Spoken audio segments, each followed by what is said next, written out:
Olá, meus amores! Estamos aqui para mais uma aula de Live e sejam bem-vindos à nossa aula. E agora vamos ver que sentimento será da história de Tomás hoje?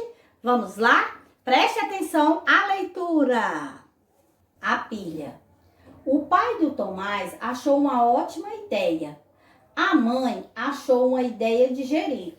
E o Geraldo foi correndo para casa perguntar se a mãe dele deixava.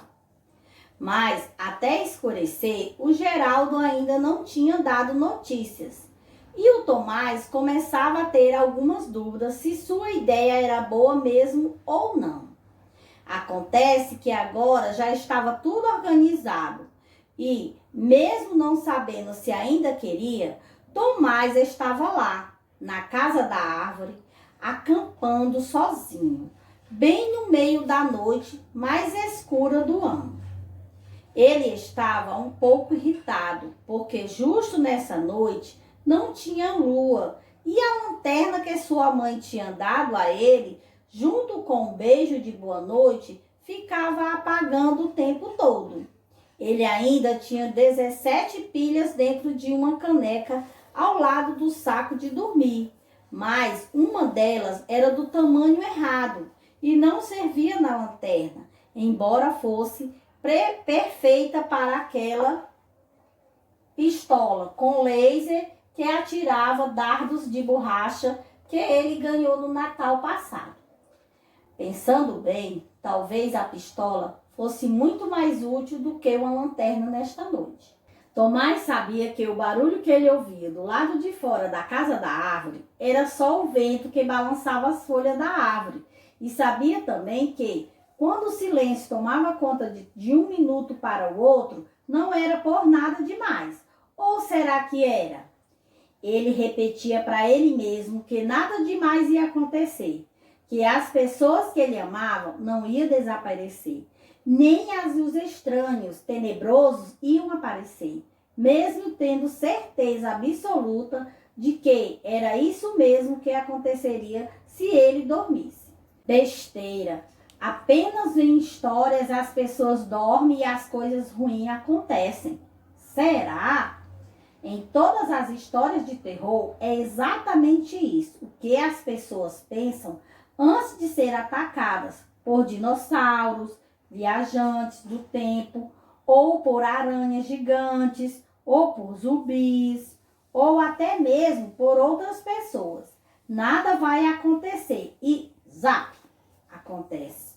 Ou você acha que João e Maria tinham pensado algum dia que seus pais iam deixar os dois sozinhos, bem no meio da floresta?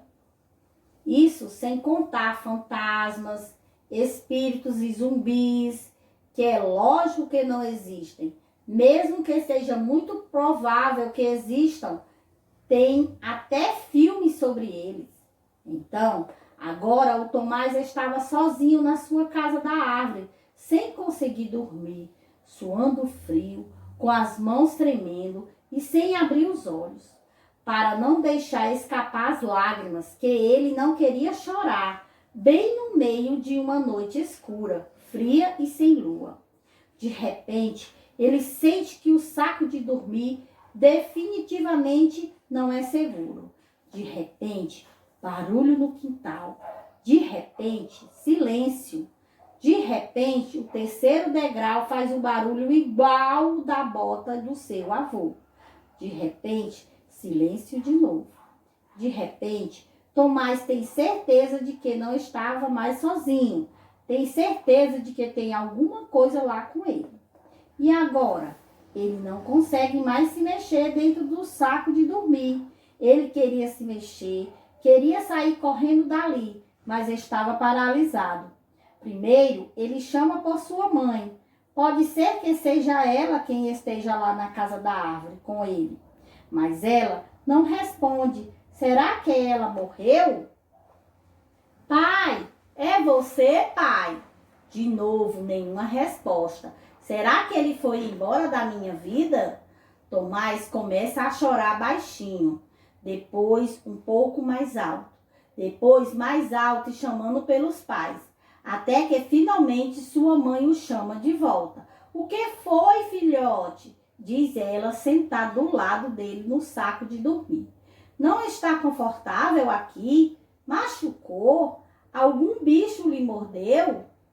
Eu não sei, mãe. Eu estava aqui e ninguém respondia.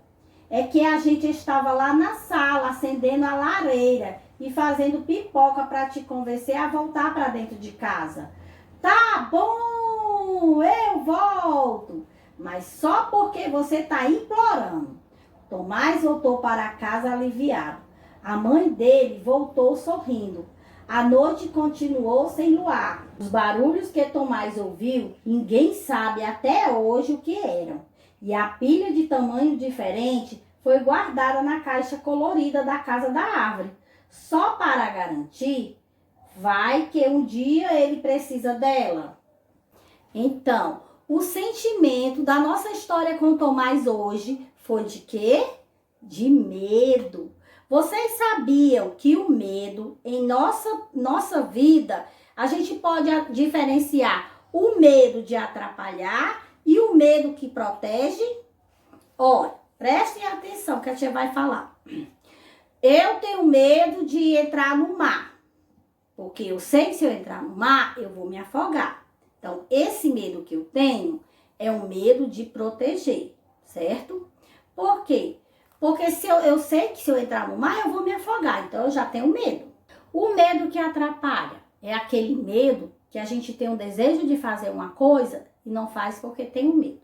Por exemplo, eu quero dormir na casa do meu amigo, mas aí eu tenho medo de não conseguir dormir. Esse medo atrapalha o desejo que você tem. Aí o outro tem, eu quero jogar futebol no meio de adultos. Esse medo também atrapalha, porque você sabe que se você for jogar, você pode se machucar, não é isso? Então, todas as pessoas têm esses tipos de medo. Eu acredito que vocês também tenham esse medo, assim também o Tomás. Tomás, ele teve medo por quê? Porque estava escuro, a lanterna não acendia, não é isso? E ele ouviu os barulhos, aquele medo dele atrapalhou dele dormir na noite da casa da árvore, não foi assim? Então, a historiazinha de hoje é sobre o medo que atrapalha e o medo que nos protege. Agora vocês vão abrir o livrinho de vocês didático, certo? Vão abrir na página 24 e 25, certo? Aqui vocês vão desenhar um medo que vocês sentem, certo? E aqui vocês vão desenhar a carinha do Tomás, tá? Pega o adesivo lá atrás, cola aqui do lado e desenha a carinha de medo do Tomás, certo? Agora, para os papais, a tia pede que vocês leiam o capítulo Ponto de Vista do livro Vida de Formiga. Lê junto com as crianças para que eles entendam melhor a história, certo? E aqui a gente vai ficando com mais uma aula de livro. E até a próxima. Fiquem com o meu coraçãozinho.